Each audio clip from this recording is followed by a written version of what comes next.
ജീവിതത്തിലെ സംഭവ വികാസങ്ങൾ തന്റെ തനതു ശൈലിയിൽ വിവരിച്ചിരിക്കുകയാണ് ബഷീർ ഈ നോവലിൽ.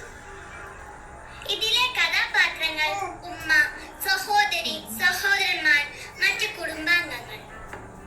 ഇവരോളം തന്നെ പ്രാധാന്യത്തിൽ വീട്ടിലെ ആടുകളും കോഴികളും പൂച്ചകളും പിന്നെ പറമ്പിലെ അണ്ണാരക്കണ്ണനും ചാമ്പമരം. ഏതോ വിദൂര ദേശത്ത് നിന്ന് ബഷീർ വീട്ടിൽ മടങ്ങിയെത്തുന്നതോടെയാണ് കഥ ആരംഭിക്കുന്നത്. ഈ കുടുംബത്തിനകത്ത് നടക്കുന്ന കൊച്ചു കൊച്ചു കാര്യങ്ങൾ, ആളുകളുടെ സ്വാർത്ഥത, പിണക്കം, കുശുമ്പ്, ഭീഷണി എല്ലാം തമാശ ചാലിച്ചെയ്തിരിക്കുകയാണ്.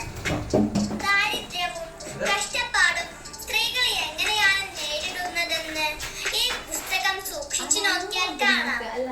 ആ ആട് ത്രിത്വത്തിന്റെ പ്രതിച്ഛായയാണ്. നിശബ്ദമായി എല്ലാം സഹിക്കുകയും പല മട്ടിലുള്ള ചൂഷണത്തിന് വിധേയമാവുകയും ചെയ്യുന്ന സ്ത്രീത്വം. ജന്തുക്കളോടും